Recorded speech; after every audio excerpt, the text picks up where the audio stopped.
What could be one of the Ducks' biggest off-seasons in recent memory is about to begin, with Verbeek making his expectations clear. He wants this team in the playoffs next year. So yeah, things are about to get really interesting. I know, I said the same thing last off-season, but this one feels different, right? It's already heating up with latest reports about who the new head coach could be. But I've already covered that, so if you're curious about my take on the coaching search, go check out our last video. This video though, this one's about the future. And while the future feels murky right now, the truth is nothing official has happened yet. So let's get into some important dates that could make this a jam-packed offseason for the Ducks. First up, the NHL Draft Lottery. The NHL announced yesterday that the lottery will take place Monday, May 5th. Depending on how it shakes out, the Ducks can land at one of 5 spots: 1, 2, 8, 9, or 10. They currently have the best odds at 8th with a 54.4% chance of staying there, and just a 12.2% chance of jumping up to 1 or 2. Like that's gonna happen. But hey, if it does, you'll know I'll be live streaming my reaction as usual. Of course, I gotta give this a whirl. We dropped. Shocker. Dropped again. And again. Well, at least we stayed put. 2? And again. And again. Again. Again. 2 again? 3 2s? And look at that, number 1. That wasn't too bad. Maybe it could happen. Then, just a few days later, we got some international action. The IIHF World Championship runs May 9th to the 26th in Sweden and Denmark, and we'll get to see some of our brightest young stars suit up. So far, the only Ducks we know for sure who are going, from what we can tell from basically non-existent exit interviews, are Carlson, Gauthier, and Lacombe. Too bad Cutter hasn't claimed his dual citizenship from being born in Sweden. He and Leo could have used this time to build even more chemistry. Hopefully we'll see some more Ducks added to the tournament rosters, but for now, it's wait and see.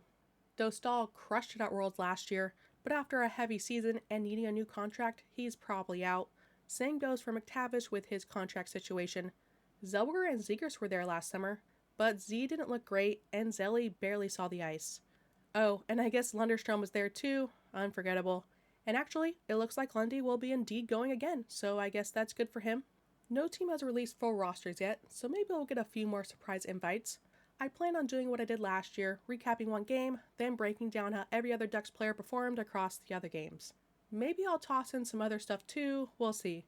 Then it gets quiet, or does it? There's about a month between Worlds and the draft. Unless Verbeek pulls a surprise and hires a coach during that window, that would actually line up with when he hired Cronin 2 years ago. Hopefully I'm not as shocked about the new hire as Cronin was about getting fired. Next, the 2025 NHL Draft. It will be the first decentralized draft and will be held in LA, June 27th to the 28th. I'll admit, and I think most of you know, I'm not a huge draft expert. I don't get attached to players until they actually join the Ducks organization. Why stress over prospects that might not even land here?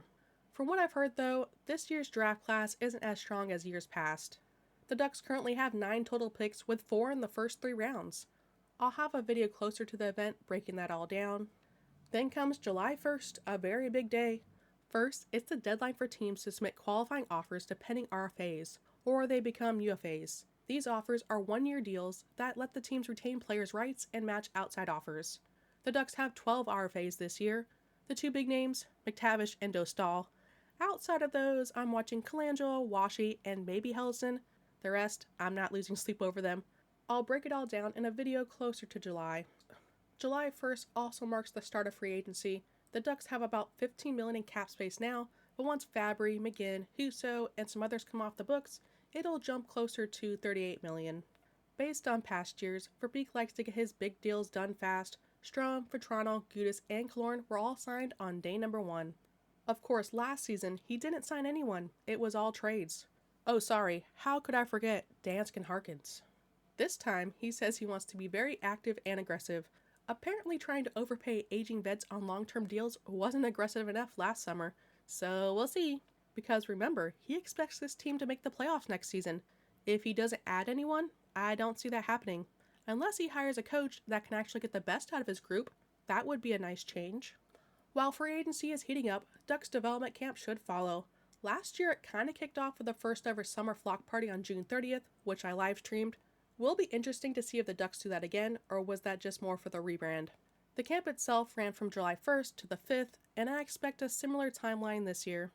Then we hit the dreaded dog days of summer, not much going on until mid-September when the Ducks return to the ice.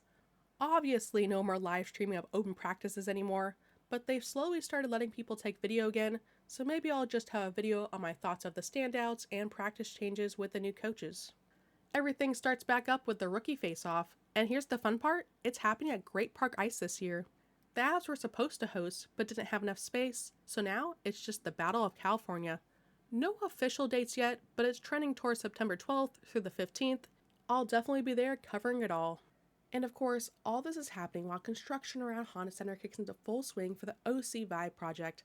That work now includes inside the arena too, as the Samuelis are putting more of their own money into it, with another $1 billion private investment for the Honda Center Encore project. The fourth oldest arena in the NHL is getting some major upgrades, escalators, revamped food and drink spots, and a brand new south entrance for a so-called grand arrival experience. Looks pretty cool, though I'm not sure how I feel about the black walls with the tile floor combo. They want to get most of this done by the 2028 Olympics, so it's safe to say the Ducks aren't going anywhere anytime soon. Of course, there has been no talks of relocation, but with the new lease options, the Ducks could be playing at the pond until 2064. So yeah, it's shaping up to be a jam-packed offseason, and I'll be covering it all now that I've taken a much-needed break before that coaching video. Thank you to our members. If you enjoyed the video, like and subscribe. Thank you for watching, and go Ducks! What we're looking to do and what's going to really happen are two different things.